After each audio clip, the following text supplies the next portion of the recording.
There's something most men never realize. It's not your looks, it's not your money, and it's not your confidence in the way you think it is. The real reason some men become unforgettable to women, while others are instantly forgotten, has almost nothing to do with what they're doing in the moment. It has everything to do with something that was installed in them before they even understood relationships existed. And once you see it, you won't look at dating the same way again. Because attraction is not random, it's programmed. Let's talk about something uncomfortable. Most of your dating behavior didn't start with you. It started in childhood. Psychologists call it attachment imprinting. It's the process where your early emotional experiences shape how you give and receive love as an adult. If you grew up needing to earn attention, you'll likely chase it in relationships. If love was inconsistent, you'll confuse anxiety for attraction. If affection was rare, you'll overvalue emotional breadcrumbs. And here's where it gets dangerous. You don't just date based on this programming.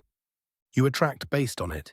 Because the energy you carry into interactions signals something far deeper than words ever could. Studies in behavioral psychology suggest that around 68% of adult attraction patterns are influenced by early emotional conditioning, not conscious choice. Another widely discussed finding in relationship research shows that people are most drawn to emotional unpredictability, not stability, even when they claim they want the opposite. And perhaps the most unsettling one, in observational studies on dating behavior, individuals who display controlled emotional distance combined with selective warmth were rated as more desirable in over 72% of first impression interactions. Not because they played games, but because they broke expectation patterns. Think of attraction like a magnet. Most men act like they need to force polarity. They chase, they overtext, they over-explain, they try to prove value. But magnets don't work like that. If you push too hard, you create resistance. Now think of the opposite type of man. The one women remember even after a short interaction. He doesn't overextend. He doesn't rush emotional intimacy. He doesn't try to win approval. Instead, he creates space. And in that space, the mind fills in meaning. Psychologically, humans are wired to obsess over what is incomplete, uncertain, or emotionally unresolved. That's why you can't stop thinking about a song you only heard once. That's why unanswered messages hit harder than long conversations. That's why absence can feel louder than presence. It's not romance, it's cognitive tension. Now listen carefully, because this is where most men misunderstand everything. Becoming irresistible is not about manipulation. It's about removing internal desperation signals that repel attraction. Women don't become obsessed with men who try to trap attention. They become mentally engaged with men who feel emotionally grounded, unpredictable in a calm way, not dependent on validation, and fully engaged in their own life, not because it triggers fear, but because it triggers curiosity. And curiosity is the beginning of emotional attachment. Let's make this practical, not theory. 1. Stop over-explaining yourself. Every time you explain your value, you reduce it. A man who is secure doesn't defend his worth. It is assumed through behavior. Instead of, "I'm busy but I really like you, so I'll make time," try, "I've got a lot going on, but let's meet Thursday." Short, clean, no emotional begging hidden in language. 2. Create controlled emotional availability. This is where most men fail. If you are always available, you become emotionally predictable. And predictability kills curiosity. Instead, don't respond instantly every time. Don't overinvest early.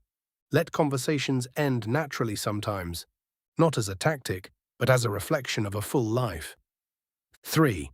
Build a life that feels bigger than her attention. This is the real secret. Women are not obsessed with men who revolve around them. They are drawn to men who seem like they were already in motion before they arrived. Ask yourself, what is your purpose when no one is watching? What are you building that doesn't require validation? What direction is your life moving in? Without this, everything else becomes fake confidence. 4. Speak less, mean more. Most men dilute their presence with unnecessary words, but psychologically, people assign more meaning to scarcity of expression. Say less, mean more. Pause before replying. Let silence exist in conversations. Don't rush to fill emotional gaps. Silence is not weakness, it's psychological pressure. 5. Don't chase emotional closure. This is critical. If someone pulls away slightly, most men chase clarity immediately. But attraction doesn't grow in clarity. It grows in ambiguity plus emotional safety.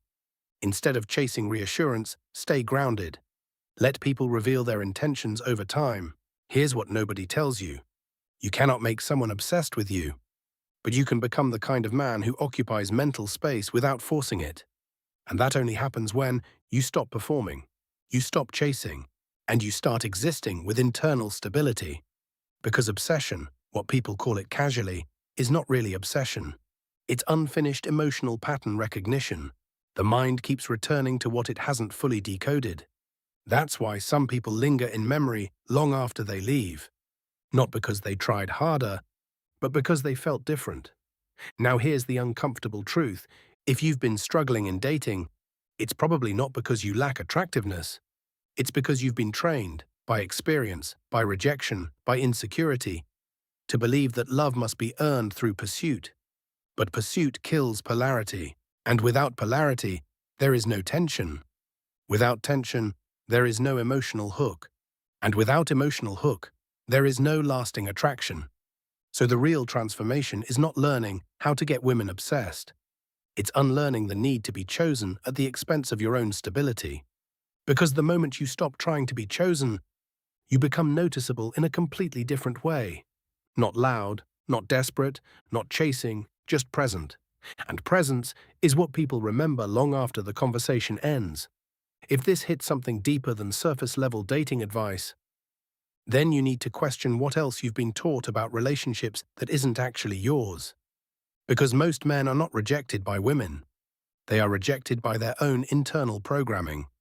If you want more content that breaks down psychology, attraction, and the hidden mechanics behind human behavior, subscribe.